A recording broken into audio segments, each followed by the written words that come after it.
మందులకి సప్లిమెంట్స్కి ఉన్న డిఫరెన్స్ సింపుల్గా చెప్తాను. మందులు ఏం చేస్తాయంటే సిమ్టమ్స్ని తగ్గిస్తాయి, ప్రాబ్లమ్ని కాదు. మీకు ఏవైతే ఇప్పుడు ఆ ప్రాబ్లం వల్ల పెయిన్ వస్తుంది, పెయిన్ కిల్లర్ వేసుకుంటారు, ఆ పెయిన్ని మాత్రమే తగ్గిస్తుంది, సిమ్టమ్ని మాత్రమే తగ్గిస్తుంది ఇన్స్టెంట్గా. మరి సప్లిమెంట్స్ ఏం చేస్తాయి? మీకు లాంగ్ రన్లో, దీర్ఘకాలంలో మనకు ఆ ప్రాబ్లం వేర్ల నుంచి మనకు ఆ ప్రాబ్లంని పర్మనెంట్గా తగ్గించడానికి సప్లిమెంట్స్ అనేవి హెల్ప్ అవుతాయి.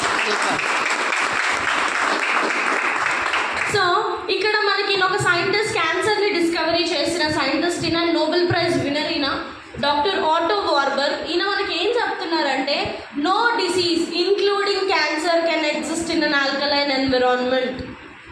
మన బాడీ ఎప్పుడైతే ఆల్కలైన్ కండిషన్లో ఉంటుందో అక్కడ క్యాన్సర్ కూడా పుట్టే ఛాన్స్ అనేది ఉండదు. మన బాడీలో మినరల్స్ అనేవి అంత ఇంపార్టెంట్ రోల్ని ప్లే చేస్తుంది.